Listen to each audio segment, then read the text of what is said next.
Konoha travaillait avec application sur son histoire, dans laquelle elle avait donné son propre nom à l'héroïne magique. Dans son récit, cette héroïne partait à l'aventure aux côtés de son grand amour. Mais la magie de son imagination s'effondra brutalement lorsque sa mère fit irruption dans sa chambre, exigeant qu'elle se concentre plutôt sur ses études. Konoha refusa d'obéir, affirmant que l'apprentissage des pouvoirs magiques était bien plus important que les manuels scolaires. Elle adorait s'immerger dans ces mondes fantastiques, rêvant qu'un jour, elle serait appelée dans un univers mythique rempli d'aventures et de merveilles. Tout en se demandant quelle pourrait être son histoire d'origine, elle décida d'écrire une lettre d'adieu à ses parents au cas où elle disparaîtrait soudainement pour vivre cette nouvelle vie. 10 années passèrent. Rien d'extraordinaire ne se produisit. Konoha grandit et finit par décrocher un emploi tout à fait ordinaire. Un soir, alors qu'elle rentrait du travail, sa mère l'appela pour lui dire qu'elle avait retrouvé cette vieille lettre datant de 10 ans. Konoha, un peu gênée, confirma qu'elle pouvait jeter ses vieilles affaires. Mais soudain, le souvenir du contenu de cette lettre lui revint en mémoire. Et comme si le destin s'en mêlait, un camion surgit de nulle part.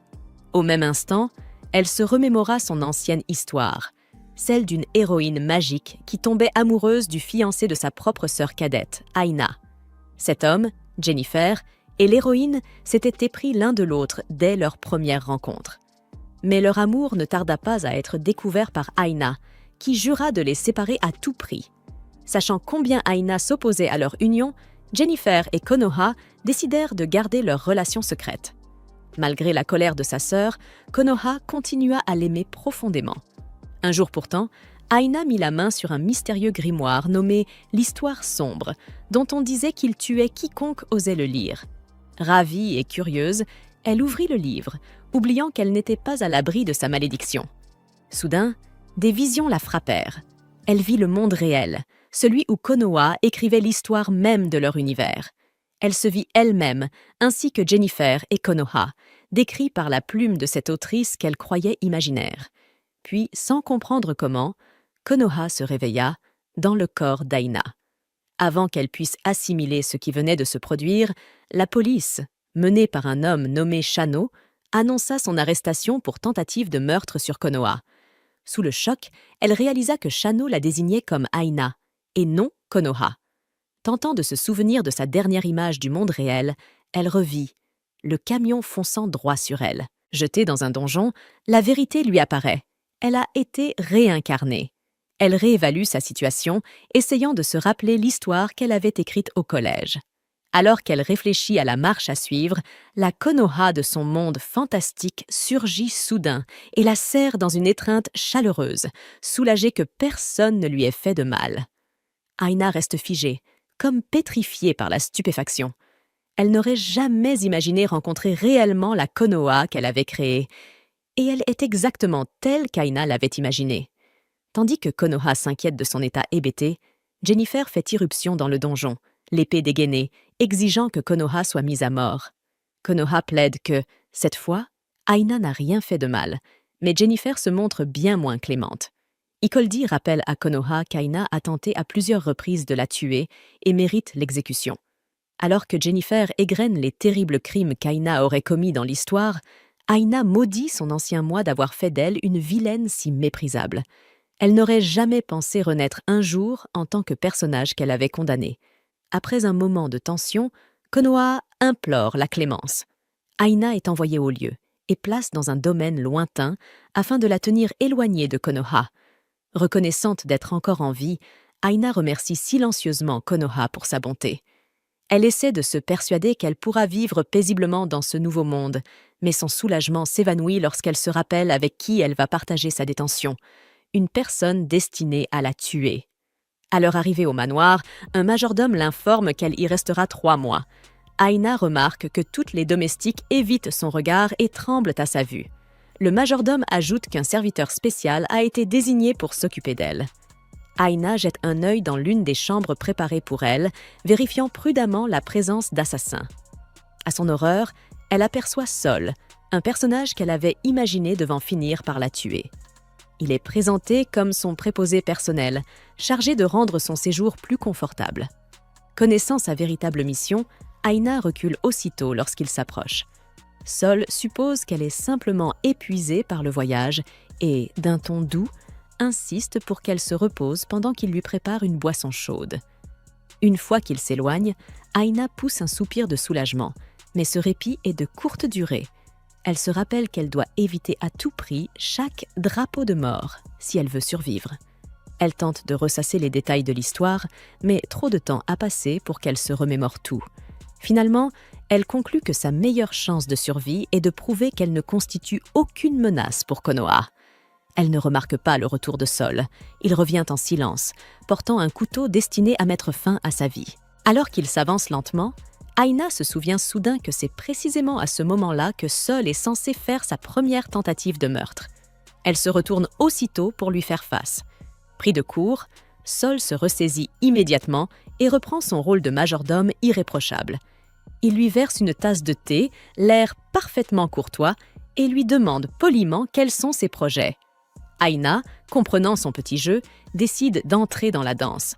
Tout en répondant calmement, elle observe discrètement la pièce, cherchant du regard le couteau qu'il est censé utiliser contre elle. Elle déclare qu'elle souhaite écrire une lettre à Konoha. Dès qu'il quitte la pièce, Aina se promet intérieurement de mener une vie paisible, de prouver qu'elle ne représente aucun danger, et même d'épouser un noble sans éclat afin de pouvoir être heureuse dans ce monde. Mais Sol revient bientôt et tente de s'approcher à nouveau, ses intentions demeurant floues. Dès qu'elle remarque son comportement, il se remet aussitôt dans la peau du parfait serviteur et lui tend un élégant nécessaire à correspondance, comme il l'avait promis. Aina se met aussitôt au travail, déterminée à survivre. Sa première étape, écrire une lettre à Konoha dans laquelle elle affirme approuver sa relation avec Gina Ford et lui présente ses excuses les plus sincères pour toutes les atrocités qu'elle lui a faites subir. Pendant qu'elle écrit, Sol, resté près de la porte, observe discrètement, intriguée par son attitude. Pourquoi Aina, soudainement, écrit-elle à Konoha? Au lieu de la lui remettre, il décide de livrer la lettre à Gina Ford. Celui-ci est stupéfait en lisant le contenu. Il lui semble impossible qu'Aina ait pu écrire une telle chose. Malgré ses mots d'excuse, il y voit une nouvelle ruse, une tentative manipulatrice pour regagner la confiance de Konoha et frapper à nouveau. Sol, lui, remarque qu'Aina paraît bien plus prudente qu'auparavant, réagissant même aux moindres traces d'hostilité dans l'air. Malgré ses doutes, il reste fidèle à sa mission. Accomplir la volonté de Gina Ford et éliminer Aina tant qu'elle est encore confinée. Plus tard, Sol revient auprès d'elle et lui annonce que la lettre n'a pas pu être remise, car Konoha est parti en voyage avec son oncle. Essayant de se souvenir de ce détail, Aina se rappelle avoir inclus cet oncle dans le passé de Sol. C'était lui qui avait vu Konoha sauver Sol du désespoir alors qu'il n'était qu'un enfant.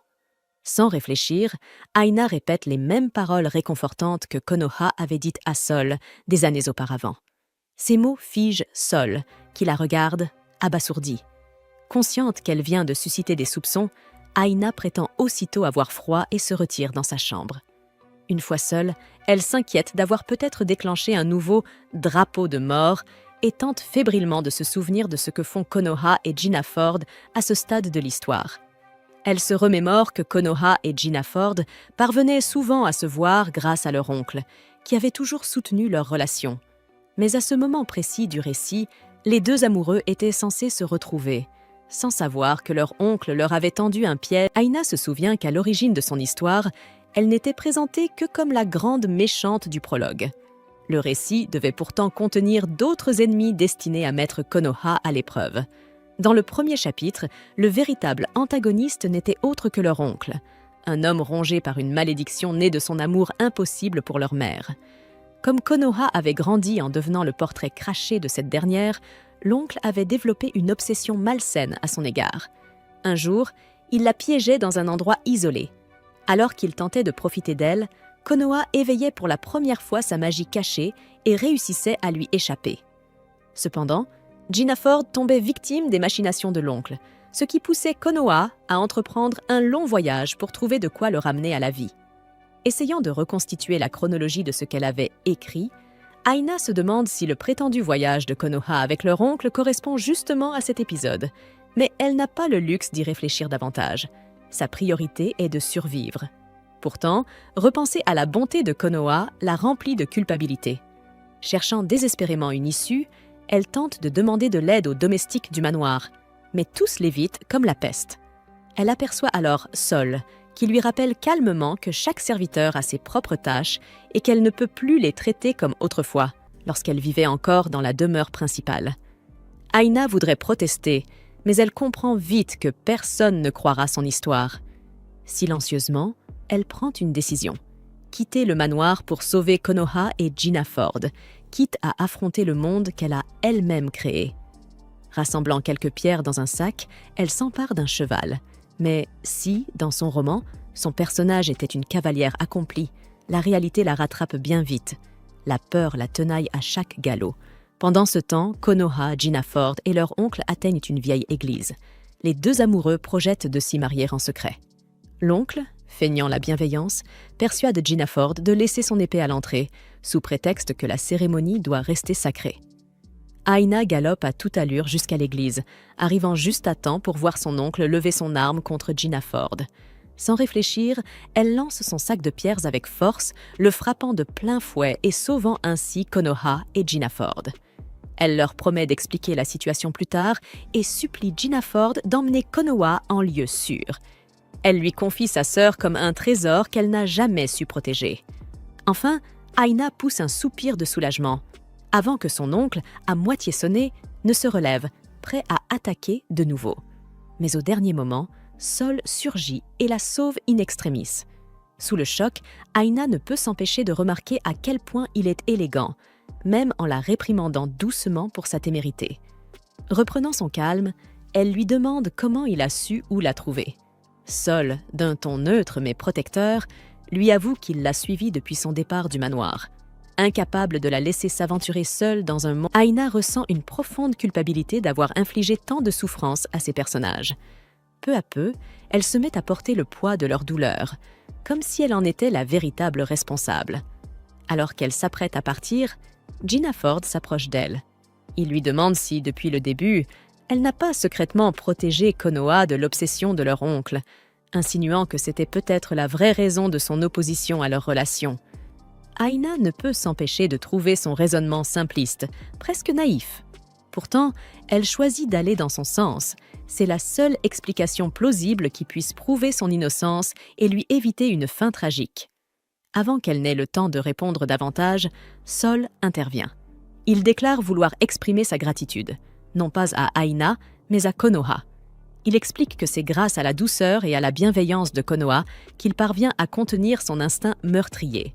Toutefois, il prévient froidement que si quelqu'un venait à lui faire du mal, il n'hésiterait pas une seule seconde à tuer. Aina comprend alors qu'elle n'a fait que gagner du temps. Si Konoha n'a pas encore éveillé ses pouvoirs, elle demeure sans défense. Et si le moindre malheur devait lui arriver, Aina sait qu'aux yeux de Sol, elle serait la première suspecte. 1 mois après sa réincarnation, Sol l'emmène à la campagne. Aina admire les paysages sublimes qu'elle avait elle-même imaginés autrefois dans son roman. Des collines verdoyantes, un ciel limpide et une brise légère. Mais un frisson soudain parcourt son dos, comme si elle venait d'oublier quelque chose d'essentiel. À leur arrivée, Konoha l'appelle avec chaleur. Aina, émue, décide d'aller la rejoindre, heureuse de pouvoir enfin passer un moment paisible avec la Konoha qu'elle a créée de toutes pièces. Mais avant qu'elle n'atteigne sa sœur, Gina Ford s'avance pour lui offrir son aide. Aina trébuche malencontreusement et Gina Ford la rattrape de justesse. Sol, impassible, intervient aussitôt. Il lui dit de ne pas déranger Gina Ford et ajoute qu'il se chargera personnellement de l'escorter. Aina se souvient alors qu'en créant le personnage de Sol, elle l'avait imaginé comme un majordome de glace, le parfait opposé de Gina Ford qu'elle avait conçu autour du feu et de la passion. Elle se surprend à admettre qu'elle avait investi tout son sens esthétique dans la conception de Sol. Froid, distant, mais d'une élégance redoutable, il reste à ses yeux l'incarnation même du charme sombre. En observant Konoha et Gina Ford rire ensemble au loin, Aina sent son cœur se serrer. Doucement, elle se fait la promesse silencieuse de protéger sa sœur, quoi qu'il en coûte. Cette fois, non pas en tant qu'autrice, mais en tant que sœur. Aina se remémore une époque où elle était encore son ancienne elle. Sa mère avait essayé de lui parler des histoires de cœur, Mais au lieu de donner une réponse normale, Konoha avait fièrement déclaré qu'elle était déjà fiancée à Jinford, un homme venu d'un tout autre monde. Après avoir travaillé dur pour prouver qu'elle n'était plus la méchante cruelle dont tout le monde se souvenait, Aina peut enfin profiter de journées paisibles avec sa sœur, comme celle-ci, passée à admirer les fleurs. Submergée par la joie, elle pousse un cri enthousiaste, mais heurte accidentellement Konoha du poing, la faisant tomber. Presque aussitôt, plusieurs gardes surgissent de leur cachette pour assurer la sécurité de Konoha. Aina se rappelle aussitôt qu'elle doit rester calme, car si Sol venait à se méfier d'elle, cela reviendrait à soulever de nouveaux drapeaux de mort. Elle explique nerveusement à Sol que sa main a simplement glissé. Sol la fixe un instant, un sourire poli aux lèvres. Aina la suit lorsque Konoha l'appelle, heureuse de pouvoir s'éloigner du regard perçant de Sol. Lorsqu'elles atteignent une clairière voisine, une table y est dressée avec élégance. Konoha annonce joyeusement qu'elles vont conclure leur observation des fleurs par un thé de l'amitié, une petite fête en l'honneur d'Aina pour la remercier de lui avoir sauvé la vie. Sol lui sert le thé et Jinford explique qu'il est infusé à partir des meilleures feuilles du royaume. Aina respire profondément le parfum apaisant et se réchauffe au contact de la tasse. Autrefois, lorsqu'elle travaillait encore, elle n'avait jamais le temps de se préparer son propre thé et se contentait toujours de bouteilles toutes prêtes. Alors que la petite fête continue, Aina entend un bruissement non loin. Un petit lapin sort des buissons et elle appelle Konoha, toute excitée. Ravie, elle prend la douce créature dans ses bras tandis que les deux sœurs s'émerveillent de sa mignonnerie. Konoha s'éloigne ensuite vers l'autre bout du champ, là où fleurissent des violettes. Mais avant que quiconque ne puisse réagir, une créature semblable à un loup surgit, attrape Konoha et s'enfuit d'un bond. Les gardes se mobilisent aussitôt, tandis qu'Aina reste figée, observant la bête s'enfoncer dans la forêt, un souvenir douloureux refaisant surface. Cet événement s'était déjà produit dans son histoire. Pourtant, il devait avoir lieu dans le chapitre 2, lorsque Konoha et sa troupe partaient chercher des herbes pour soigner Jinford. Aina se souvient alors que, dans son ancienne vie, c'était elle-même qui avait créé le monstre charnel qui enlèverait Konoha. C'était à une époque où elle explorait des idées d'histoire plus sombres, et la créature lui était venue à l'esprit. Notamment parce qu'elle écrivait souvent pendant que des drames romantiques passaient en fond sonore. Jinford jure, furieux, tandis que la bête disparaît dans la profondeur de la forêt. Sol remarque qu'Aina semble perdue dans ses pensées, et elle prétend aussitôt qu'elle essayait simplement de se souvenir du type de monstre qu'il s'agissait. Les yeux de Jinford s'illuminent d'espoir, et il la supplie de leur dire tout ce qu'elle sait. À la tombée de la nuit, Aina a déjà raconté à Jinford et aux soldats la plupart des détails concernant la créature. Elle leur explique qu'ils ont encore le temps de sauver Konoha, car le monstre passe toujours plusieurs heures à observer sa proie avant de l'attaquer. Elle omet toutefois les parties les plus sombres de l'histoire, se contentant de dire que si l'on attend jusqu'au matin, Konoha sera dévoré. Aina leur indique la direction de la tanière de la bête, et les troupes commencent aussitôt leurs préparatifs. Mais Sol reste méfiante. Elle lui demande comment Aina peut connaître autant de détails sur la forêt et sur le monstre. Paniquée, Aina prétend qu'elle avait étudié la forêt avant de venir ici. Sol, peu convaincue, la coince contre un arbre et exige de savoir pourquoi elle n'a prévenu personne plus tôt si elle connaissait déjà les dangers de cet endroit. Aina cherche désespérément une excuse, mais avant qu'elle puisse répondre, Jinford l'appelle pour qu'elle les guide jusqu'à la tanière du monstre. Aina accepte avec empressement, pensant qu'en sauvant encore une fois Konoha, Sol cessera enfin de douter d'elle. Elle mène le groupe jusqu'à un sentier sombre et étroit qu'elle sait mener tout droit vers la cachette de la bête. Au moment où elle s'apprête à parler, elle croise le regard inquiet de Jinford. Celui-ci se tourne vers elle et lui ordonne fermement de rester en arrière avec Sol. Aina ne proteste pas, mais elle ressent un profond malaise à l'idée d'être laissée seule avec cette dernière. Jinford lui promet qu'il fera tout pour ramener Konoha saine et sauve. Malgré tout, Aina ne peut s'empêcher d'être angoissée. Elle aime Konoha depuis le jour où elle l'a créée, mais désormais, l'histoire a déjà dévié de ce qu'elle avait écrit, et elle redoute ce qui pourrait arriver si Jinford affronte la bête seule. Avant même qu'elle puisse réfléchir davantage, un groupe de gardes surgit en courant, poursuivi par d'autres monstres. Puis, un cri strident déchire la nuit, celui de Konoha. Sans hésiter, Aina s'élance vers la voix. Elle sait que, parce qu'elle a modifié le cours du récit, Konoha n'a plus la magie qui devait la protéger. Voyant la créature lever la patte pour frapper, Aina attrape la première plante à sa portée et la lance de toutes ses forces sur la bête. Puis elle court, son cœur battant à tout rompre. Elle se répète qu'elle doit éviter la mort à tout prix. Pourtant, avant même de s'en rendre compte, elle se jette devant Konoha, la protégeant de son propre corps. Pendant un instant, elle ferme les yeux, persuadée que le coup fatal va la transpercer. Mais Jinford et Sol surgissent juste à temps et abattent la bête d'un seul élan. Alors que le monstre s'effondre, sa queue fouette violemment l'air une dernière fois, frappant Aina de plein fouet et la projetant contre un rocher tout proche. Jinford se précipite aussitôt vers Konoha pour vérifier si elle est blessée. Konoha lui adresse un doux sourire et lui dit qu'elle n'a jamais eu peur, car elle savait qu'il viendrait la sauver. Jinford la félicite pour son courage. Aina, restée à l'endroit où elle a été projetée, les observe avec un étrange sentiment de fierté. Ces deux personnages qu'elle a créés lui paraissent si parfaits l'un pour l'autre. Soudain, Sol s'approche et la prend dans ses bras pour l'aider à se relever. Surprise, Aina proteste qu'elle peut marcher après un peu de repos, mais Sol réplique sèchement que si elle veut vraiment se reposer, ils peuvent aller rendre visite aux plantes carnivores des environs. Comprenant qu'il tente subtilement de la pousser à avouer ce qu'elle sait réellement, Aina refuse son aide.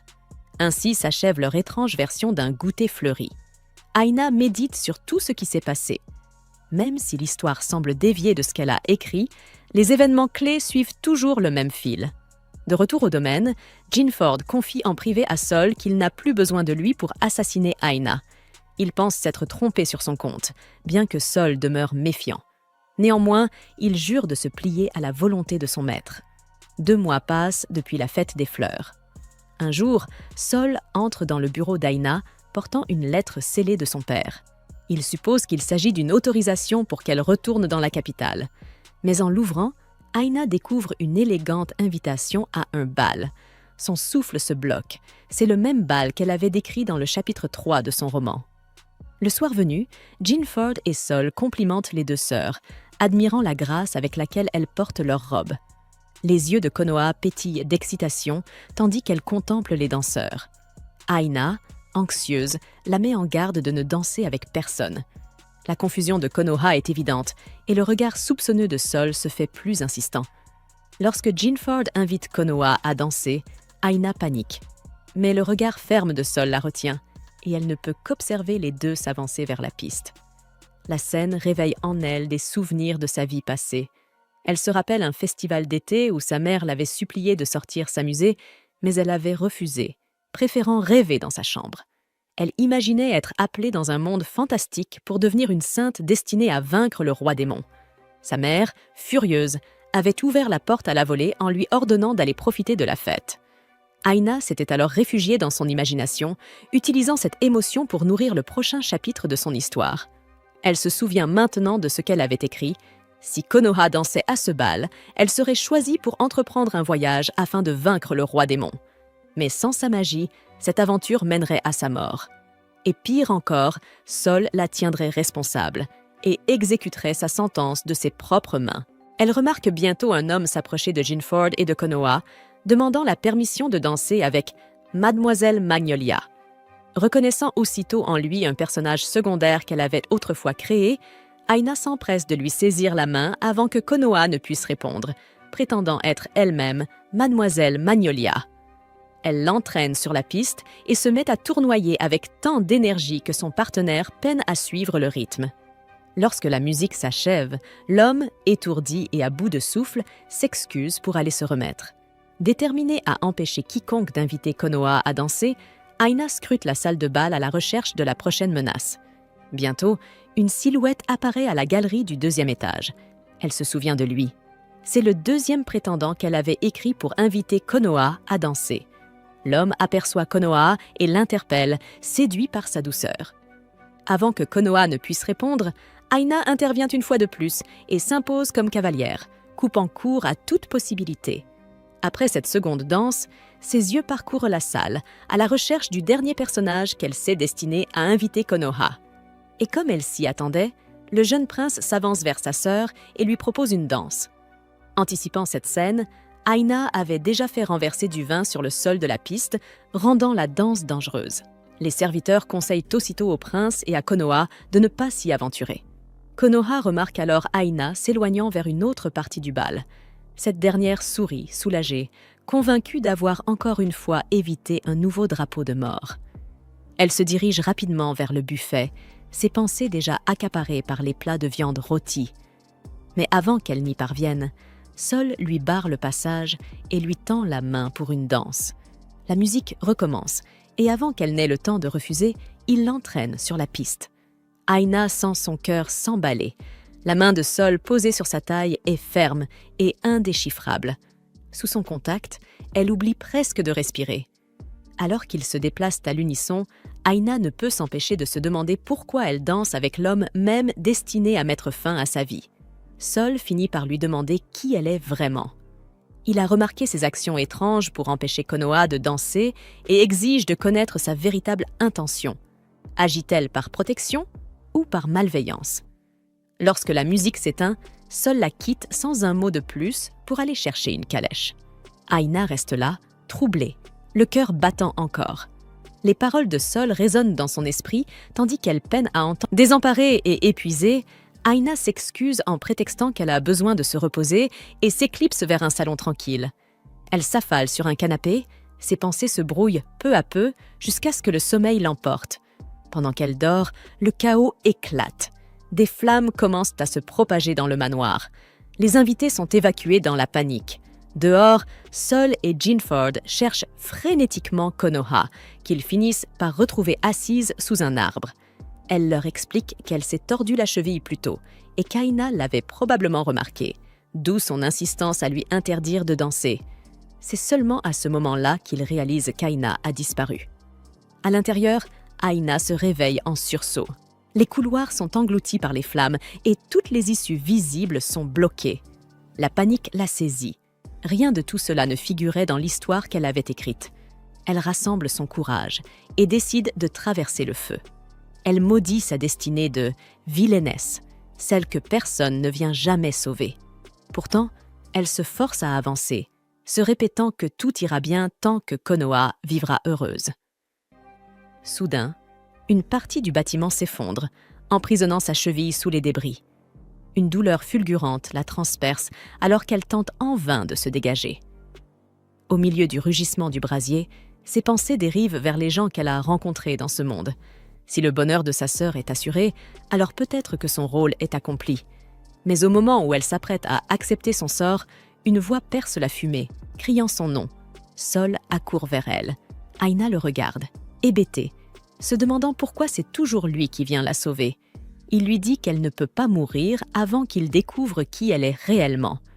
Brisant une fenêtre d'un coup, il l'entraîne avec lui, et tous deux plongent dans l'étang en contrebas. Konoha et Jinford accourent à leur rencontre. Konoha enlace sa sœur, soulagée de la savoir en vie. Lorsque Aina remercie Sol, il refuse sa gratitude, déclarant simplement qu'il restera à ses côtés jusqu'à ce qu'il découvre la vérité.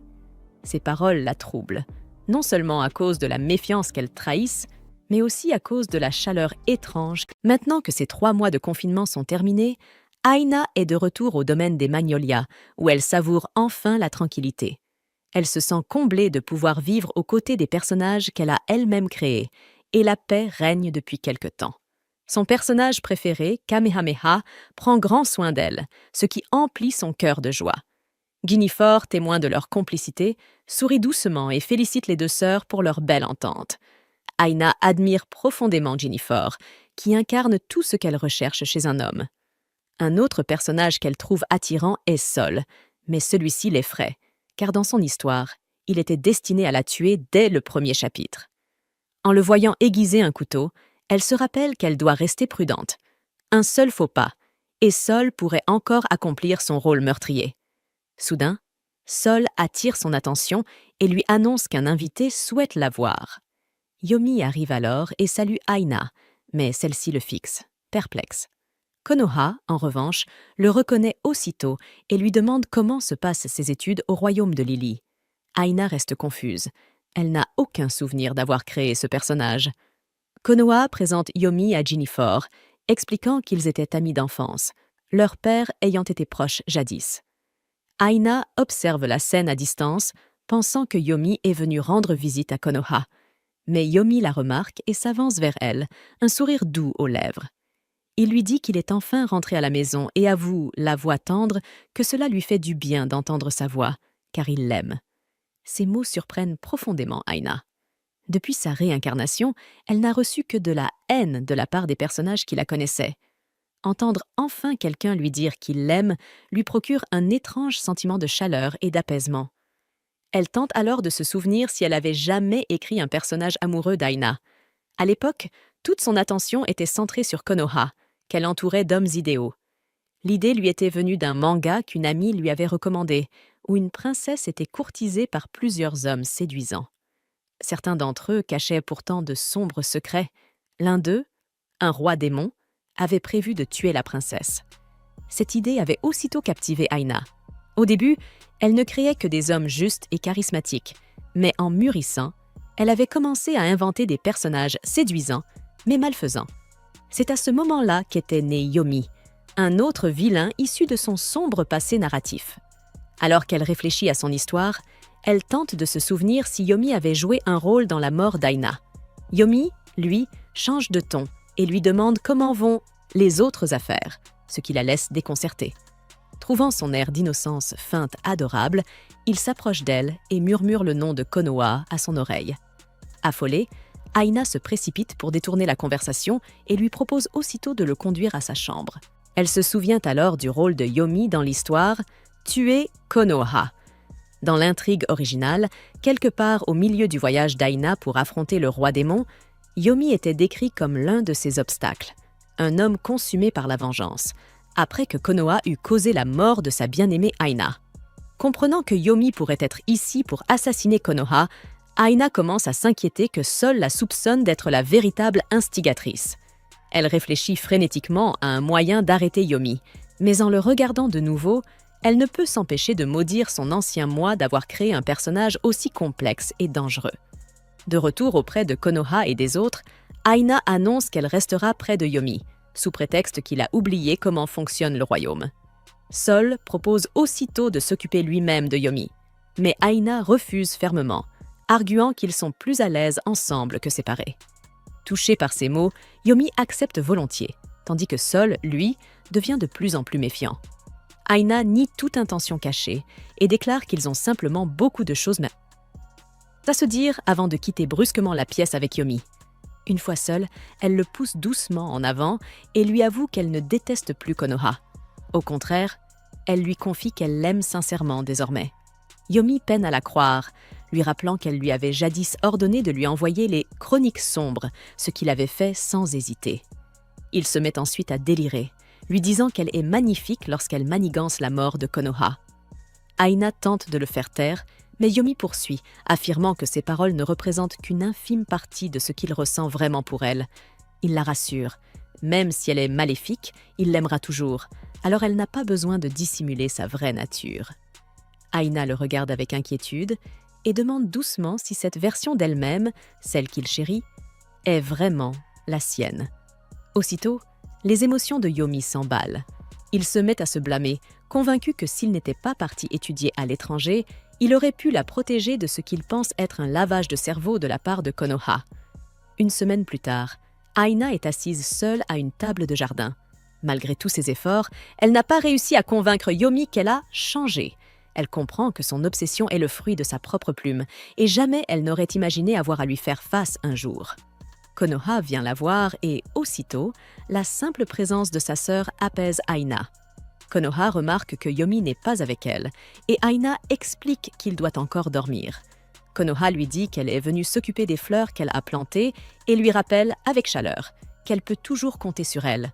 Après tout, elles sont sœurs. Souriant, Konoha lui propose de prendre le thé ensemble et Aina se précipite joyeusement pour le préparer. Pendant qu'elle dresse la table et verse le thé, Konoha se sent choyée par tant d'attention. Aina lui assure, le regard tendre, qu'elle est heureuse de servir celle qu'elle considère comme sa personne préférée. Ni l'un ni l'autre ne remarque Yomi, qui les observe de loin. En voyant la scène, il interprète mal la situation, convaincu que Kanoha manipule et utilise Aina. Plus tard dans la journée, Aina parcourt tout le domaine à la recherche de Yomi. Elle fouille partout, sans trouver la moindre trace de lui. Sol la croise dans le jardin et lui dit qu'il est peu probable que Yomi se soit perdu, alors elle ne devrait pas s'inquiéter autant. Aina répond qu'elle ne s'inquiète pas de le voir égaré, mais plutôt de le voir semer des ennuis. Tandis que ses pensées restent fixées sur Yomi et sur la manière d'éviter qu'un autre drapeau de mort ne se déclenche, Sol, lui, se surprend à penser à Aina. Il n'est toujours pas sûr de ses véritables intentions, et encore moins des émotions étranges qu'il ressent à son égard. Il tend la main, effleure doucement sa joue et avoue qu'il comprend son inquiétude. Il confesse qu'il se demande, lui aussi, si elle mérite vraiment de se tenir aux côtés de Kanoha, et cette pensée le tourmente. Avant qu'Aina ne puisse répondre, le son des cloches de l'église retentit au loin, et Sol s'excuse avant de s'éloigner. Le corps d'Aina se met à trembler. Elle pense que ce moment pourrait avoir déclenché un drapeau de mort. Yomi, qui se trouvait non loin, remarque sa réaction et lui demande pourquoi elle tremble ainsi. Il se demande si Sol, son majordome, la dérange. Aina nie aussitôt, lui prend la main et le supplie de ne pas agir de façon irréfléchie. Yomi lui adresse un sourire doux avant de lui promettre qu'il sera plus discret. Puis, il lui révèle les couteaux cachés dans sa veste et jure de la libérer. Aina panique. Yomi croit toujours qu'elle a été victime d'un lavage de cerveau. Elle se précipite derrière lui, désespérée, tentant de le convaincre d'abandonner ses plans. Ce soir-là, Aina s'installe à son bureau et consigne tout ce dont elle se souvient sur le passé de Yomi. Un mauvais pressentiment la ronge. Malgré son attitude calme pendant le dîner, elle sent qu'il prépare quelque chose. Elle se force à se rappeler comment elle avait écrit, à l'origine, la confrontation entre Yomi et Kanoha. Dans son histoire, Yomi avait attiré Kanoha sur le toit de l'auberge où il séjournait. Il avait attendu que tout le monde soit endormi pour assouvir sa vengeance. Acculé et seul, Kanoha avait accepté son sort, mais ses compagnons étaient arrivés juste à temps pour la défendre. En les voyant se battre pour la protéger, Kanoha avait retrouvé la détermination nécessaire pour poursuivre son voyage et avait libéré une puissante magie qui vainquit Yomi. Bien qu'elle connaisse la force de Yomi, Aina croit encore pouvoir le devancer. Réalisant que Yomi pourrait passer à l'action ce soir-là, Aina se précipite vers la chambre de Konoha. Soul la remarque se dirigeant vers les quartiers de Konoha et devient aussitôt méfiant. À l'intérieur de la pièce, Yomi s'introduit par la fenêtre et aperçoit ce qu'il croit être Konoha, déjà endormi dans son lit. Un coup retentit à la porte, la voix de Soul se fait entendre, demandant à Konoha si Aina est venue lui rendre visite. À sa grande surprise, Konoha apparaît dans le couloir, accompagné de Jinford. Alarmé, Soul défonce la porte. Mais la chambre est vide, la fenêtre grande ouverte, et Aina a disparu. Sur le toit, Yomi s'apprête à frapper la silhouette devant lui, persuadé qu'il s'agit de Konoha. Mais au moment où sa lame s'abat, la figure bloque l'attaque et révèle son visage. C'est Aina. Yomi reste pétrifié en la voyant à la place de Konoha. Soul sort en trombe du manoir et aperçoit les deux sur le toit. Aina tente de raisonner Yomi, le suppliant d'arrêter. Elle affirme qu'elle ne déteste plus Konoha, mais Yomi refuse de la croire. Il soutient que Konoha est une tyranne qui réduit Aina en servitude. Ajoutant qu'encore ce matin, elle l'a forcé à lui préparer du thé. Aina se souvient de ce moment et essaie de lui expliquer qu'elle avait voulu le faire de son plein gré. Son véritable problème n'est pas Konoha, mais Soul. Konoha, elle, n'a jamais été qu'une personne bienveillante envers elle. Yomi croit alors comprendre la situation, mais sa vision reste totalement erronée. Il se persuade que la gentillesse de Konoha n'est qu'un masque et qu'elle a délibérément choisi un majordome difficile pour faire souffrir Aina. Désespérée, Aina crie qu'elle a besoin de Soul. À cet instant précis, Soul apparaît, juste à temps pour entendre ces mots. Avant que quiconque ne puisse réagir, une violente rafale de vent balaie le toit. Aina perd l'équilibre et glisse. Soul bondit en avant et la rattrape en plein air, s'agrippant au rebord du toit d'une seule main. Suspendu au-dessus du vide, il la gronde doucement pour s'être aventuré dans un endroit si dangereux, puis s'excuse de ne pas être arrivé plus tôt. Tandis qu'ils se maintiennent difficilement, Yomi les observe attentivement, un trouble grandissant dans sa poitrine. Yomi finit par proposer son aide pour remettre Aina en sécurité. Une fois tout le monde debout, Soul exige de savoir ce qu'il faisait sur le toit. Aina improvise aussitôt une excuse, affirmant qu'elle et Yomi étaient simplement montés pour admirer les étoiles. Elle demande ensuite, nerveusement, à Soul s'il avait entendu quelque chose plus tôt. Soul répond calmement qu'il n'a rien entendu. Soul étant rassuré que Konoha et elle aillent bien, Aina sent soudain une vague d'épuisement la submerger. Une fois Soul parti, Yomi s'étonne de la façon dont elle s'est inclinée devant lui. Il s'apprête à aller confronter Soul à ce sujet, mais Aina l'arrête précipitamment, expliquant que si Soul se montre suspicieux à leur égard, on pourrait la tuer. Les yeux de Yomi s'écarquillent, alarmé. Convaincu qu'Aina vit dans la peur et qu'elle est sous l'emprise de Soul, il en conclut que la seule façon de la sauver est de tuer Soul. Fort de cette résolution, Yomi s'en va, sûr de sa décision, tandis qu'Aina éclate en sanglots d'horreur. Il la comprend toujours aussi mal. Au collège, elle avait une fois, par erreur, remis son roman au professeur au lieu de son cahier d'exercice. Quand le professeur le lui a rendu, il a avoué avoir lu quelques pages et l'avoir loué comme « une merveilleuse histoire ». Dès ce jour, le professeur a cru qu'elle voulait devenir romancière. Aina avait intérieurement eu envie de mourir de honte. Elle se réveille en criant, mortifiée par ce souvenir. Soul accourt aussitôt dans sa chambre, inquiet, tandis qu'Aina tente de chasser cette pensée. Elle lui explique qu'elle a seulement eu un mauvais souvenir, mais peine à s'expliquer davantage, laissant Soul perplexe devant sa réaction. Soudain, Yomi fait irruption et la plaque sur le lit dans un mouvement paniqué, la heurtant accidentellement à la tête. Soul le réprimande pour sa brutalité, mais Yomi réplique que Soul n'a pas le droit de parler non plus puisqu'il est aussi entré sans prévenir dans la chambre d'Aina. La tension monte et Aina comprend alors que Soul est désormais l'une des cibles que Yomi envisage. Pour détendre l'atmosphère, elle assure à Soul que Yomi a simplement paniqué par inquiétude. Ne voulant pas envenimer la situation, Soul s'excuse et retourne à ses fonctions. Une fois seule, Yomi caresse les cheveux d'Aina et jure d'éliminer Soul pour la protéger. Aina panique. Quoi qu'il arrive, si Yomi passe à l'acte contre Soul, cela signifiera très probablement sa propre mort. Si Yomi tuait Soul, alors, premièrement, on lancerait une enquête pour retrouver le meurtrier et Konoha serait dévasté. Deuxièmement, on découvrirait que Yomi avait agi pour Aina. Et troisièmement, on accuserait Aina d'en être la commanditaire, avant de l'exécuter. Mais si Yomi échouait à tuer Soul, alors, premièrement, sa tentative serait révélée, et deuxièmement, Aina serait de nouveau soupçonnée d'en être l'instigatrice, puis exécutée. C'était donc une impasse totale, à moins qu'elle ne trouve un moyen de l'arrêter. Pendant que Soul servait le thé et des gâteaux à Konoha, Aina les espionnait discrètement, remarquant que Yomi était introuvable. Elle pensait avoir tout retenu de l'histoire sombre, mais n'était pas sûre des détails extérieurs à l'intrigue principale. Soudain, Yomi lança un sort, créant un vent violent qui fit envoler le mouchoir de Konoha. Alors que Soul se précipitait pour le récupérer, Yomi lança un autre sort, si puissant qu'il projeta Soul dans les airs. Pourtant, il atterrit gracieusement juste devant Aina, lui demandant si quelque chose n'allait pas. Mais Aina s'inquiétait davantage pour lui. Elle voulut s'assurer qu'il allait bien, ce qui poussa Soul à lui demander si elle se préoccupait de son sort. Aina prit peur, croyant qu'il commençait à se méfier d'elle. Il la rassura en affirmant qu'il n'avait aucun problème. Très vite, son attention se tourna vers Konoha, qui lui dit qu'elle allait chercher quelqu'un. Soul expliqua qu'il avait senti une présence suspecte un peu plus tôt, mais qu'il avait réagi trop lentement.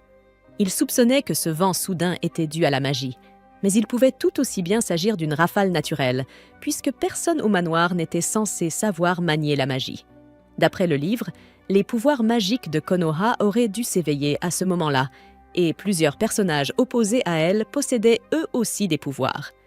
Aina se souvint alors que Yomi était partie à l'étranger pour étudier les poisons et la magie, ce qui confirmait le lendemain. Aina décida de passer la journée au jardin avec Yomi. Ils croisèrent Jennifer et Konoha en train de profiter d'un moment ensemble. Jennifer lui conseilla de se reposer un peu, sachant qu'elle avait veillé tard à lire. Les deux amoureux se regardaient tendrement et il lui promit de rester toujours auprès d'elle. En remarquant Aina et Yomi, Jennifer leur demanda s'ils profitaient aussi du soleil. Ils ne semblaient absolument pas gênés d'avoir été surpris. Aina, en revanche, fut choquée en voyant que Soul était également présent, bien qu'il demeurât dissimulé, comme en mode furtif. Yomi invite Jennifer à prendre le thé avec eux jusqu'à ce que Konoha se réveille. Il avait entendu dire qu'on mettait beaucoup d'efforts à cultiver le thé dans les terres de Jennifer. Il parla d'un excellent thé qu'il avait rapporté du royaume de Lily, espérant qu'ils pourraient le déguster ensemble. Jennifer, intriguée, avoua qu'elle n'avait jamais entendu parler d'un mélange à base de feuilles de thé de Lily et se réjouissait d'y goûter. Comme sa préparation était un peu délicate, Yomi décida de s'en charger lui-même. Il invita également Sol, qui refusa d'abord, mais Jennifer insista pour que le majordome se joigne à eux. C'était une très mauvaise idée. Après tout, Yomi s'y connaissait beaucoup en poison. Aina en était sûre. Le thé qu'il venait de préparer était forcément empoisonné. Faisant mine de trébucher, elle renversa la tasse, éclaboussant la table. Lorsqu'elle s'excusa auprès de Yomi, celui-ci pensa simplement qu'elle n'aimait pas l'idée d'utiliser du poison. Aina, désespérée, aurait voulu qu'il la contredise au moins un peu. Sol s'approcha pour nettoyer, mais il remarqua une odeur étrange. Aina tenta aussitôt de détourner son attention du thé renversé. Étant un assassin, il lui suffirait d'un seul regard pour comprendre la vérité. Heureusement, Konoha éternua, attirant l'attention de tous. Profitant de cet instant, Aina demanda à Sol d'aller chercher une couverture pour sa sœur, tandis qu'elle irait chercher de quoi nettoyer avec Yomi. Alors qu'elle s'éloignait, Yomi la retint doucement, lui glissant avec un sourire charmeur qu'ils pouvaient prendre leur temps pour éviter qu'elle ne tombe encore. Ses mains étaient d'une douceur troublante lorsqu'elles effleurèrent les siennes. Issu d'une famille de contes, Yomi avait reçu une éducation soignée. Il avait beau être un vilain, il n'était ni brutal ni stupide. Dans son enfance, il manquait de confiance en lui, et ses frères et sœurs se moquaient souvent de lui. Quant à Aina, malgré les critiques de son entourage, elle se tenait droite et fière, fidèle à son rôle de méchante. En dehors de son lien avec elle, Yomi était un homme admirable, noble, beau et doté d'un caractère exemplaire. Aina se demanda pourquoi un tel homme était tombé amoureux d'elle. Puis, en réalisant que c'était elle qui avait écrit cette histoire ainsi, elle se sentit presque coupable. L'héroïne, poursuivie par son séduisant ami d'enfance, devait le vaincre au prix de sa souffrance. Et plus tard, son cœur blessé serait guéri par les charmants hommes qui l'entouraient. Pour que ce scénario se déroule comme elle l'avait imaginé, Yomi n'avait d'autre destin que la mort. En y repensant, Yomi jugea son ancien moi abject d'avoir inventé un destin aussi cruel. À l'époque, pourtant, Aina était mécontente de bien des choses. Elle rêvait désespérément qu'on la traite comme une véritable héroïne.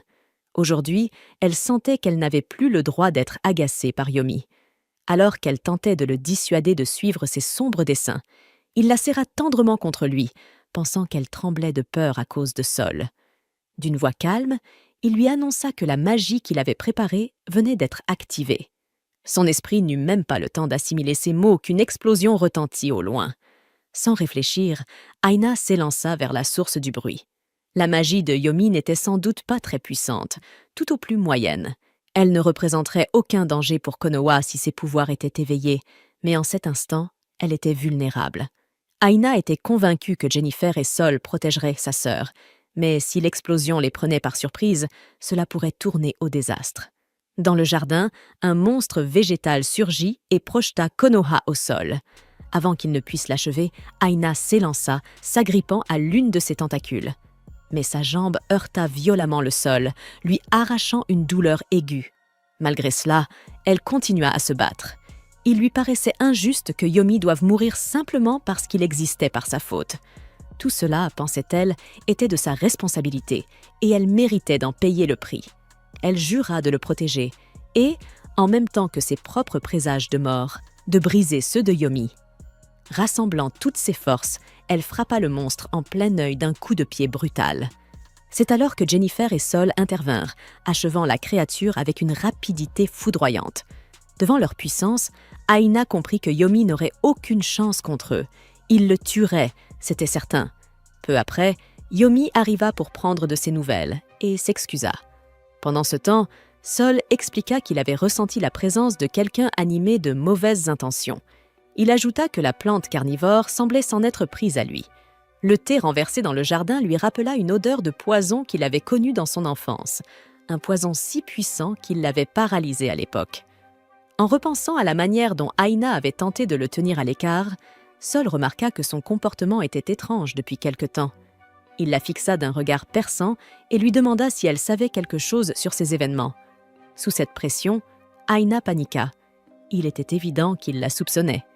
Mais Yomi jeta soudain ses gants à terre, confessant ses crimes sans hésitation. Il ne supporterait pas qu'on doute un seul instant d'Aina. D'un ton solennel, il demanda à Sol de ramasser le gant, l'invitant officiellement à un duel. Aina pria silencieusement pour que Sol refuse. Il était un assassin froid et méthodique.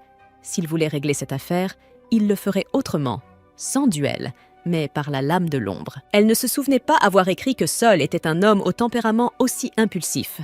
Pourtant, sans la moindre hésitation, Sol ramassa le gant, acceptant le défi.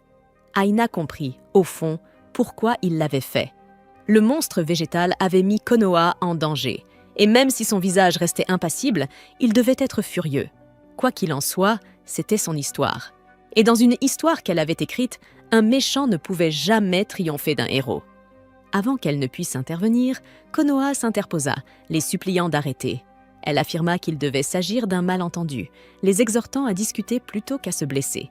Se plaçant entre eux, elle fit résonner sa voix avec une autorité naturelle. Aina réalisa alors que le pouvoir de l'héroïne était absolu, impossible à contester. Elle encouragea sa sœur de toutes ses forces. Mais Yomi, déterminé, n'en voyait plus l'intérêt. S'il le fallait, il menaça de jeter son deuxième gant au visage de Konoha pour la faire taire. Sol, fou de rage, trancha dans l'air pour dégager Konoha de l'emprise de Yomi, pointant ensuite son épée vers le visage de son adversaire. Il existait dans l'histoire plusieurs scènes de duel n'ayant rien à voir avec la trame principale. Et à chaque fois, leur déclencheur était l'héroïne. Sol s'excusa auprès de Konoha. Refuser un duel après l'avoir accepté revenait à tourner le dos au dieu de la guerre. Konoha tenta de le raisonner, tandis qu'Aina l'encourageait désespérément. Mais Jennifer, elle, donna raison à Sol. Dans ce monde, ramasser un gant jeté à terre revenait à déclarer devant les dieux qu'on acceptait de risquer sa vie dans un duel sacré. Aina se sentit terriblement gênée. Entendre les règles de son propre univers lui être récitées à voix haute lui rappelait à quel point elle avait mal prévu cette situation. En temps normal, après un incident comme celui de la plante carnivore, Jennifer aurait d'abord interrogé Yomi. Mais à présent que le duel était scellé, il ne pouvait plus revenir en arrière. Il ne croyait pas une seule seconde que Sol puisse perdre, mais dans le cas improbable où cela arriverait, son regard lança à Yomi un message sans équivoque. Peu après, Yomi et Sol se préparèrent à s'affronter. Conformément au rite, Jennifer proclama que chaque duelliste ne pourrait utiliser que sa main dominante. Il demanda à Yomi laquelle il préférait, au cas où il serait ambidextre, et celui-ci choisit la droite. Ainsi, seul le bras droit de Yomi et le bras gauche de Sol pourraient manier une épée. La victoire reviendrait à celui qui forcerait l'autre à se rendre, ou à celui qui survivrait. Tout cela, encore une fois, était la faute de l'Aina du passé. Sur un signe de Jennifer, le duel commença. En une fraction de seconde, les deux adversaires se ruèrent l'un sur l'autre, frappant avec une puissance dévastatrice. Aina, le cœur serré, était persuadée que Sol allait tuer Yomi. Elle voulut intervenir, mais Jennifer l'en empêcha, lui précisant qu'avant de connaître les véritables raisons de tout cela, elle n'avait pas le droit de bouger. Au collège, quand rien ne se passait comme elle le voulait, la véritable Konoha rêvait de posséder de la magie. Parfois, elle en était même persuadée, et elle passait son temps à importuner les soi-disant dieux avec des demandes étranges. Alors que ses amis priaient pour vivre de belles histoires d'amour, elle priait pour obtenir le feu, l'eau, le vent, la terre et la magie de guérison. Elle essayait de concentrer une force anormale dans ses mains pour lancer une boule de feu. Mais tout ce qu'elle obtenait, c'était une chaleur bizarre au creux de ses paumes. La vraie Konoha avait aussi essayé des amulettes et des breloques censées dégager la bonne énergie, mais aucune n'avait fonctionné. Aina savait qu'elle n'avait pas de pouvoir magique. Pourtant, voir Yomi se faire taillader sous ses yeux faisait remonter en elle cette même frustration, ce sentiment d'impuissance totale. Elle aurait tout donné pour avoir un pouvoir spécial à cet instant précis. Et ce qui la bouleversait encore plus, c'était que le duel n'était toujours pas terminé.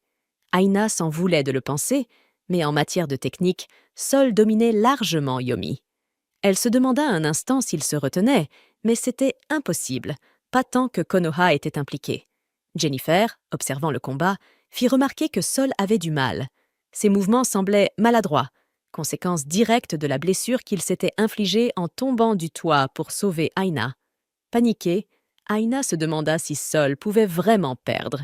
C'était bien que Yomi ne meure pas, mais si Sol tombait, il mourrait à sa place, et même sa mort ne ferait pas disparaître les drapeaux de mort qu'elle portait. Ignorant les ordres de Jennifer, Aina repoussa sa main et s'élança vers les deux combattants. Peu importait qui mourrait, elle savait qu'on la soupçonnerait quand même. Elle s'interposa donc entre eux, arrêtant Yomi avant qu'il ne puisse abattre sa lame sur Sol, mais une fois là, elle ne sut plus quoi faire. Yomi lui ordonna de se retirer, mais elle lui fit signe, implorant qu'il arrête le duel. Malheureusement, il comprit de travers, pensant qu'elle était sous influence. Sol, de son côté, lui demanda aussi de se pousser. Elle le supplia, arguant que c'était trop dangereux, mais il refusa. Il ne pardonnerait jamais à Yomi d'avoir mis Konoha en danger. Aina se sentit désemparée, incapable de trouver comment réagir avec la même assurance que sa douce sœur. « Si j'étais Konoha, pensa-t-elle, le combat serait déjà terminé. » N'ayant plus d'autre choix, elle pointa le bras blessé de Sol et déclara d'une voix ferme que c'était une honte envers Dieu de se battre dans un tel état. Puis, sans réfléchir davantage, elle saisit son épée. Elle décida d'affronter Yomi elle-même. Mais Aina peut-elle vraiment vaincre Yomi? Après tout, elle avait bien réussi à dévier sa lame sur le toit. Peut-être cachait-elle plus de talent à l'épée. Yomi était déconcertée par le défi d'Aina, surtout qu'il faisait tout cela pour elle. Mais la jeune femme insista. Elle ne bougerait pas de sa place, même s'il devait la trancher. En vérité, l'épée était simplement trop lourde, et elle ne pouvait pas se déplacer.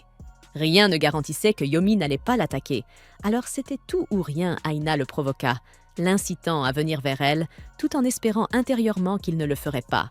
Mais Yomi finit par laisser tomber son épée, incapable de la frapper. Aina ressentit alors une profonde culpabilité d'avoir piétiné tous ses efforts. Puisque le duel n'avait plus de raison d'être, Jinafort demanda à Yomi de tout leur expliquer seul, malgré ses blessures, se souciait davantage de Konoha que de lui-même. Même si elle affirmait ne pas s'en inquiéter, il lui demanda de se respecter davantage, car elle était trop gentille avec les autres. Soudain, Aina attrapa Yomi par la tête et la plaqua au sol, tout en s'inclinant pour présenter ses excuses. Elle expliqua que tout cela n'était qu'un malentendu. Yomi agissait ainsi pour elle, après avoir entendu des rumeurs disant que Konoha la maltraitait. Elle doutait que cette explication suffise, mais tout ce qu'elle pouvait faire, c'était s'excuser. D'un regard terrifiant, Jinafort lui demanda si elle avait terminé, mais elle continua à s'excuser tout en écrasant la tête de Yomi contre le sol. À la surprise générale, Jinafort s'agenouilla et s'excusa à son tour pour avoir mal jugé la véritable nature d'Aina. Il supposa que Yomi avait entendu parler de la manière dont il l'avait ostracisée, et pour cela, il prit une part de la faute. À son tour, Sol décida de ne plus rien ajouter à l'affaire. Il était l'homme capable de devenir un démon pour le bien de Konoha, et demanda à Aina d'éviter tout comportement ambigu à l'avenir. Son regard glacé la paralysa sur place, puis Jinafort porta Konoha pour faire soigner ses blessures. Il proposa ensuite de porter Aina pour qu'elle soit soignée à son tour, ce qui fit battre son cœur à toute vitesse, mais elle préféra accompagner Yomi. Bien que Yomi restât encore perplexe, Aina était heureuse d'avoir échappé à cette situation. Son corps devint soudain lourd et elle perdit lentement connaissance. Son esprit la ramena à ces jours où elle se surmenait, avant d'être réincarnée dans sa propre histoire. Lorsqu'elle reprit ses esprits, le visage charmant de Yomi se trouvait tout près du sien gêné. Elle voulut se relever, mais il lui demanda de rester allongée, remarquant qu'elle avait encore de la fièvre.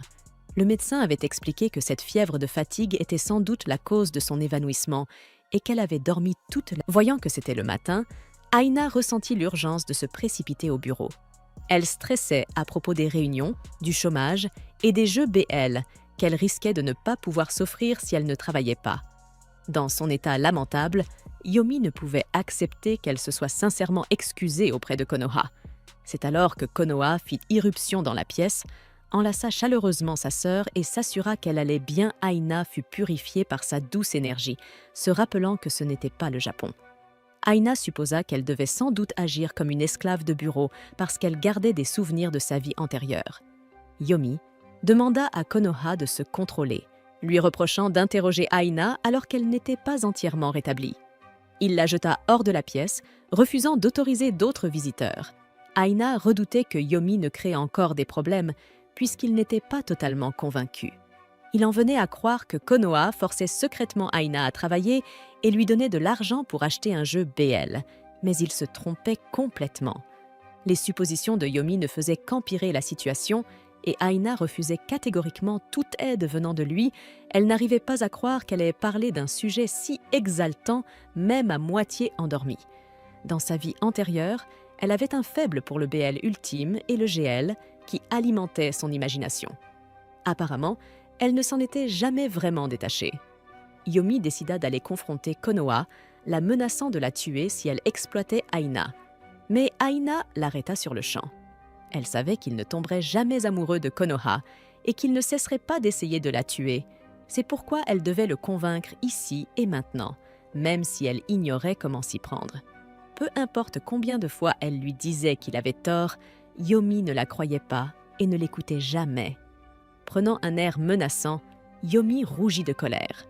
Puis, elle se souvint de la seule fois où il avait réellement reculé. Cela la persuada qu'il ne pouvait pas résister à une Aina affirmée. Si Aina voulait que Yomi obéisse, la seule manière était de déchaîner son rôle de méchante. Lui parlant avec condescendance, elle lui dit qu'elle se plaisait à jouer la petite sœur docile pour gagner la confiance de tout le monde.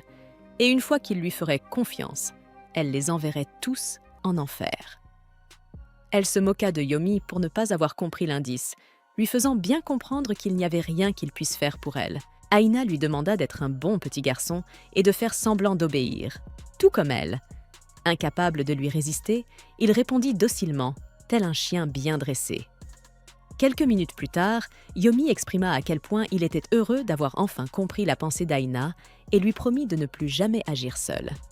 Il décida ensuite d'aller s'excuser auprès de Konoha pour l'avoir mise dehors et engagea avec elle une conversation légère sur des sujets sans importance, allant même un peu trop loin dans son zèle.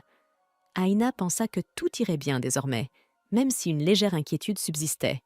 Se sentant épuisée, elle décida de faire une sieste. À son réveil, elle fut éblouie par l'aura lumineuse de Jennifer. Son cerveau se mit instantanément en veille. Il était l'incarnation parfaite du héros. Elle lui assura qu'elle se sentait bien mieux que la veille et lui demanda s'il ne préférait pas être avec Konoha, mais il répondit qu'il souhaitait rester seul avec elle. À la même période, l'année précédente, il avait eu affaire à Aina et s'était rendu dans sa chambre. Mais le vent soufflait fort ce jour-là. Il venait de refuser une proposition de mariage et voulait s'excuser auprès d'elle. Cependant, Aina l'avait ignoré royalement, refusant de le laisser entrer et le mettant dehors encore et encore, sans qu'il ait la moindre chance de s'expliquer. Il resta sous sa fenêtre à l'appeler, mais jusqu'à la fin, elle refusa de sortir. Finalement, il abandonna et partit, et aussitôt après, Aina fit son apparition à une fête où elle commença à tourmenter Konoha Jennifer, pensa qu'elle avait agi ainsi pour les protéger de son oncle, même s'il s'était déjà excusé. Malgré tout, il voulait encore lui dire quelque chose. En privé, il la prit dans ses bras, leurs fronts se touchant, et la remercia doucement. Aina en resta sans voix. Puis elle se souvint qu'il s'agissait d'un élément de l'or de son propre livre. Dans ce monde, la température d'un malade se mesurait en collant les fronts l'un contre l'autre. Dans le royaume des roses, on appelait cela le foreheading. Autrefois, elle aimait beaucoup ce mot qu'elle avait inventé et adorait imaginer des scènes romantiques où les héros prenaient soin les uns des autres. Elle faisait souvent en sorte que l'héroïne ou le protagoniste attrape un rhume juste pour ces moments de tendresse. Mais cette fois, vivre la scène en vrai était tout autre chose. Aina sentait son visage brûler, son cœur battre à tout rompre et son sang affluer si fort à la tête qu'elle crut un instant qu'elle allait fondre sur place. Gina Ford, inquiète pour elle, décida de rester aux côtés de Kurt et lui proposa de lui lire un livre jusqu'à ce qu'elle se calme. Mais cette attention ne fit qu'accentuer son embarras. Dans sa vie précédente, on se moquait souvent d'elle parce qu'elle n'avait pas de petit ami. Elle répliquait alors qu'elle avait un fiancé dans un autre monde. Et dans ses rêveries, elle avait mis tout son cœur et ses fantasmes dans la création de Gina Ford. Même sa mère pouvait ressentir l'aura inquiétante qui émanait parfois de sa chambre. Lorsque la véritable Konoha sortait chercher un pudding, sa mère en profitait pour jeter un œil à son carnet et restait pétrifiée en voyant encore Gina Ford apparaître entre ses pages. Depuis toujours, Ryo Konoha imaginait toutes sortes de scénarios avec lui. Gina Ford représentait son idéal absolu. Elle avait absorbé toutes les connaissances possibles, peaufinant son image au fil du temps. Le premier Gina Ford n'était qu'un garçon impulsif portant un bandeau.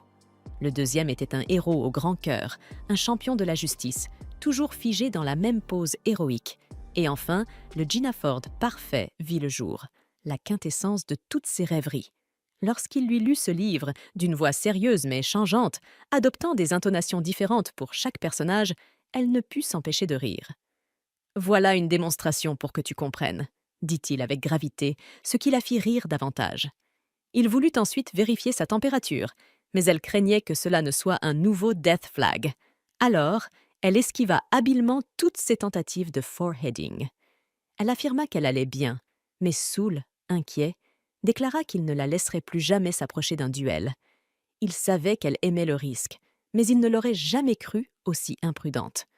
Il prit alors sa main blessée, la même qui avait chauffé lorsqu'elle s'était évanouie à ses yeux. Cela prouvait qu'elle avait tout donné pour le protéger. Il savait bien que Gina Ford n'avait pas l'habitude de manier les armes, mais sans elle, il serait mort. Aina, pour sa part, voulait assumer la responsabilité de la blessure à son bras gauche, celle qu'il s'était faite en la sauvant d'une chute du toit, mais il refusa catégoriquement pour Soul. Il n'était rien d'autre qu'un serviteur, et sa seule raison d'exister était de protéger sa maîtresse. Il la plaqua alors doucement contre le lit et d'une voix vibrante d'émotion lui confia « Si tu ne t'étais jamais réveillée, j'aurais passé le reste… » L'instant s'interrompit brusquement lorsque Soul entendit des voix derrière la porte. Pendant ce temps, Aina interpréta mal la situation. Elle pensa qu'il voulait dire qu'il souhaitait la tuer de ses propres mains.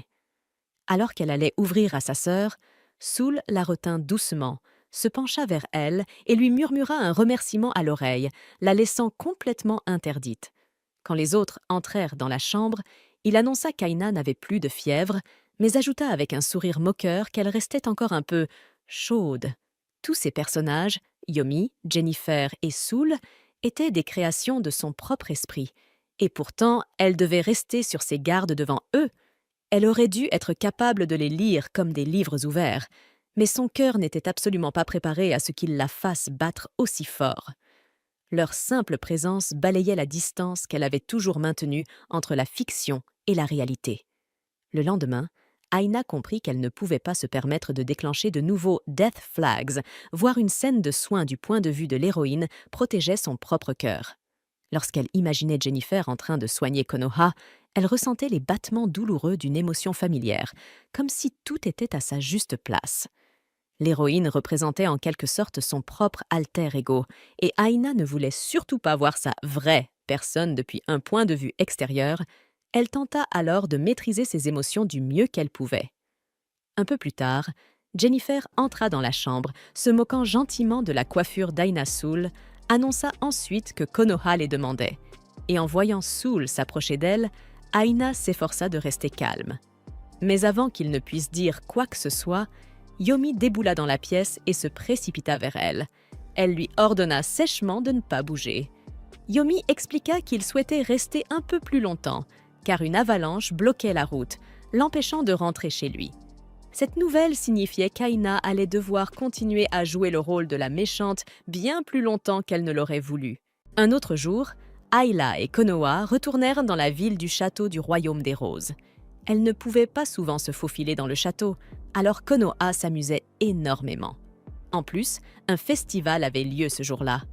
Comme Ayla avait passé quelque temps clouée au lit, malade, Konoha espérait que cela lui ferait du bien, un vrai changement d'air. Sa gentillesse était tellement adorable qu'elle en devenait bouleversante. Soudain, les habitants encerclèrent Konoha, la suppliant de venir dans leur stand. Comme elle n'avait pas pris la peine de dissimuler son visage, elle fut rapidement reconnue et entraînée dans la foule.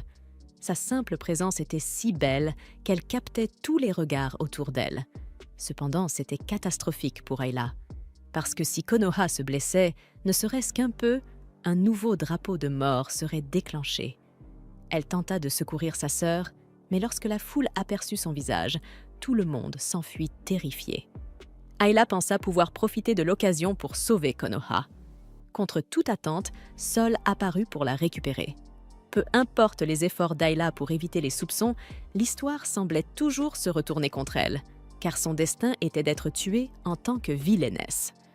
De retour à la maison, Konoha s'excusa auprès de Jennifer et de Sol, expliquant que c'était son idée d'emmener Ayla en ville. Au même moment, Yomi se précipita pour enlacer Ayla, se plaignant de ne pas avoir pu l'accompagner. Ayla fut choquée d'entendre Jennifer déclarer qu'il allait punir Konoha. Il la mit en garde contre les dangers, ayant entendu des rumeurs inquiétantes sur de jeunes femmes très belles qui disparaissaient mystérieusement en ville.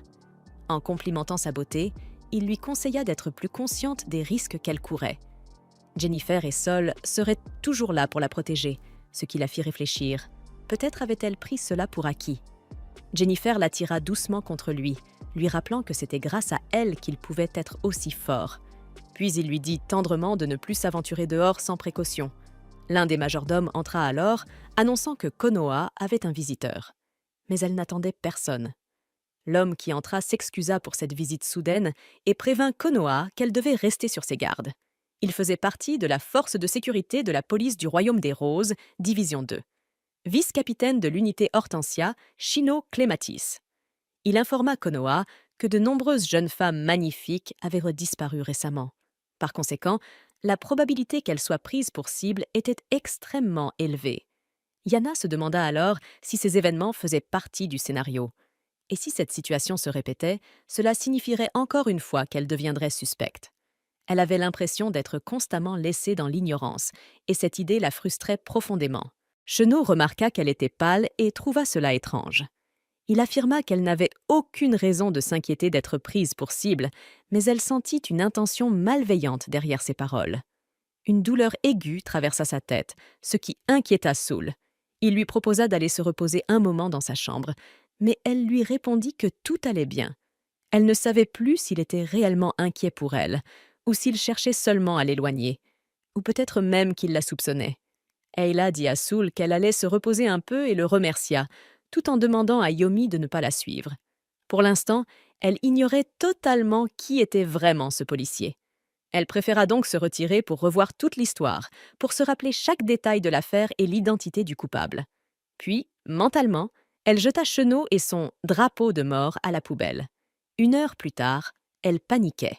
Elle n'arrivait à se souvenir de rien. Il était impossible qu'elle oublie un incident impliquant l'enlèvement de jeunes filles magnifiques. Elle se rappela qu'au collège, la véritable Konoha était obsédée par les récits de jeunes demoiselles en détresse. Elle écrivait des histoires où Konoha se faisait enlever par un malfaiteur, ou bien figée, ou encore transformée en belle endormie. Et son vrai elle-même n'était qu'un rêve servant à protéger son âme. Et avant de s'endormir, elle se disait toujours qu'elle se réveillerait de l'autre côté, au matin. À l'école, lorsqu'elle apercevait un magnifique coucher de soleil, tout ce à quoi elle pensait, c'était son monde imaginaire. Après ses examens, sa mère s'était plainte de ses résultats catastrophiques, mais Konoha jurait que ce qu'elle apprenait ici ne lui servirait pas dans l'autre monde. Elle s'était tellement perdue dans ses fantasmes que ses notes avaient plongé. Ayla commençait à perdre la tête. Elle était convaincue qu'un de ses fantasmes devait exister quelque part et qu'elle oubliait quelque chose d'énorme. Elle se glissa alors dans la pièce voisine pour écouter la conversation de Shino. Elle se demandait pourquoi des jeunes femmes nobles et magnifiques disparaissaient sans motif, sans aucune trace. Et sachant que Jennifer avait entendu les mêmes rumeurs, elle était persuadée qu'il y avait eu plus de 5 victimes. Le silence s'installa dans la pièce. Ayla décida alors d'aller se cacher sous la fenêtre la plus proche. Mais elle sursauta lorsque Shino entra dans la pièce. Il s'approcha aussitôt pour l'interroger sur ce qu'elle faisait là à espionner. D'un geste du pied, il la maintint coincée contre la chaise et lui demanda pourquoi elle était revenue écouter aux portes. Il supposa immédiatement qu'elle était la responsable des enlèvements. Apparemment, elle était déjà une suspecte. Les familles de 3 victimes avaient affirmé qu'elle assistait aux mêmes réceptions où Konoha était invitée et qu'elle intimidait toutes les jeunes filles réputées pour leur beauté. Selon lui, elle blessait les autres par pure jalousie et par ressentiment, et il ne serait pas surpris que ces incidents soient réellement liés à elle. Furieuse, Ayla éclata, lui rétorquant que tant qu'il n'avait aucune preuve la liant aux disparitions de toutes ces jeunes filles, il ne pouvait rien affirmer. Mais il avait une autre raison de la suspecter. Chino affirma qu'elle avait déjà vu son visage auparavant, même si elle ne s'en souvenait plus. Il avait baissé sa garde lorsqu'il l'avait arrêtée autrefois, et jamais il n'aurait imaginé qu'elle échappe à son exécution. C'est alors qu'Ayla se rappela. Il était l'officier venu l'arrêter lorsqu'elle avait récupéré le livre noir de l'histoire interdite. La petite sœur de Chino avait disparu dans la même affaire, et il était convaincu qu'Ayla en était responsable. Il avoua qu'il regrettait de ne pas avoir abandonné son statut d'officier à ce moment-là, pour l'exécuter lui-même de ses propres mains. Au moment même où il allait la frapper, Yomi saisit son bras, ce qui força Chino à reculer d'un pas. Soul se trouvait également juste derrière lui. Ils lui demandèrent ce qui s'était passé, mais craignant que Soul découvre pourquoi Chino la soupçonnait, Ayla mentit en disant que l'officier lui donnait simplement quelques techniques d'autodéfense pour qu'elle puisse protéger Konoha en cas de danger. Elle fit signe à Chino de se taire et de partir. Avant de s'en aller, il dit à Ayla d'annoncer à Konoha que le mal serait toujours puni en son nom et qu'elle pouvait dormir tranquille. Le lendemain, Ayla se demanda qui pouvait bien dormir tranquille, puisqu'elle n'avait pratiquement pas fermé l'œil de la nuit. Elle avait découvert qu'elle connaissait Chino, mais elle ignorait totalement pourquoi il la traitait de cette manière. À moins de comprendre exactement ce qui déclencherait un drapeau de mort, elle ne pourrait pas prendre les devants. Ayla trouva ensuite Jennifer et Konoha en train de revoir les mesures de sécurité, car Konoha pouvait encore être prise pour cible. En voyant à quel point Jennifer prenait cela au sérieux, Ayla ressentit un léger soulagement. Konoha annonça alors qu'une lettre d'invitation était arrivée, l'anniversaire de la duchesse Amaryllis. La duchesse avait entendu parler de Konoha et espérait sa présence. Selon Soul, il renforcerait la sécurité ce jour-là. Ayla en fut soulagée. Amaryllis était la jeune sœur du roi des roses, et avec les récentes disparitions, la prudence était de mise. Ayla sentit que le timing de tout cela était trop parfait. C'était comme si les événements s'enchaînaient de manière trop pratique, presque orchestrée. Elle supposait que Konoha refuserait l'invitation, mais au contraire, celle-ci exprimait à quel point elle voulait y aller et demanda même à Ayla de l'accompagner. Ayla accepta, mais restait inquiète pour ses drapeaux de mort, se demandant si tout se passerait bien. L'eau qui jaillissait dans le royaume de la rose occidentale ne permettait à rien de pousser. La région avait autrefois été pauvre, mais la duchesse Amaryllis avait revitalisé les terres. En utilisant cette eau autrefois inutilisable et des sérums de beauté, elle avait redonné vie à la région. Sur les lieux, le cœur de Konoha battait à tout rompre rien qu'à l'idée qu'Amaryllis était à la pointe de la beauté dans le royaume de la rose. Elle se sentait si honorée d'avoir été invitée. La duchesse de beauté, Susalina Rosa Amaryllis, accueillait tous les invités à la fête. À sa vue, toutes les jeunes filles poussèrent des cris d'excitation, comme si elles assistaient à un concert d'idoles. Rosa s'approcha alors de Konoha et lui prit doucement le visage. La duchesse admirait sa beauté et la complimenta, affirmant qu'elle était véritablement semblable à un ange. Elle la rassura en lui disant que la police prêtait main forte et qu'elle n'avait donc pas à se préoccuper des disparitions. La duchesse souhaitait apaiser la douleur dans le cœur de Konoha. L'unité Hortensia demanda alors à tous de leur confier la gestion du lieu, tandis qu'ils prenaient leur position. Les jeunes femmes s'extasiaient, fixant tous les officiers séduisants. Ayla se rappela alors que l'unité Hortensia était la police, celle avec laquelle Shanou collaborait. Plus tard, Sol fit un commentaire sur la manière dont Ayla engloutissait nourriture et boissons, trouvant cela très inconvenant. Mais elle répliqua qu'elle n'avait rien d'autre à faire et qu'elle s'ennuyait. Il alla lui chercher sa boisson. Elle s'ennuyait tellement qu'elle regrettait de ne pas avoir amené Yomi, mais apparemment, il avait attrapé un rhume. Voyant quelques jeunes filles s'amuser, elle tenta de se joindre à elles, mais elles se dispersèrent rapidement dans toutes les directions. Plus elle essayait, plus elle fuyait. Elle ne voulait rien avoir à faire avec la méchante. À présent, Ayla avait encore plus de mal à se faire des amis que dans sa vie passée, bien que son vrai moi n'ait jamais eu d'amis. Ayla avait beaucoup d'ennemis. L'unité de Chino se montrait méfiante à son égard, tout comme les domestiques. Dans tous les cas, elle estimait qu'il valait mieux rester seule. Par accident, elle heurta une jeune femme sur laquelle du vin avait été renversé, mais elle prit cela pour du sang. Avec tant de regards braqués et l'odeur d'alcool de la jeune femme, Ayla lui proposa de l'accompagner aux toilettes pour qu'elle se nettoie. La jeune femme ressortit dans une magnifique robe neuve qu'Ayla lui avait donnée, grâce à Yomi. Apparemment, il l'avait glissée parmi ses affaires quand elle ne regardait pas. Cette fille était d'une beauté différente de celle de Konoha. Ayla lui demanda alors comment elle en était arrivée là, mais la jeune femme ne souhaitait pas parler, affirmant que ce n'était pas quelque chose à révéler aux autres. Elle finit par expliquer qu'elle était la fille de son père et d'une maîtresse. Récemment, sa mère était décédée en ville et la maison de son père l'avait accueillie. Mais sa sœur aînée avait un caractère épouvantable. Tellement épouvantable que cela rendait la jeune fille folle. La sœur aînée ne gagnait jamais son propre argent, mais se moquait du travail de sa mère.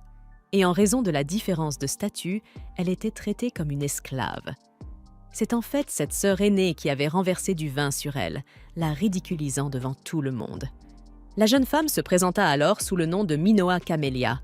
Et comme Minoa n'avait pas grandi dans la noblesse, elle ne connaissait pas le visage d'Ayla.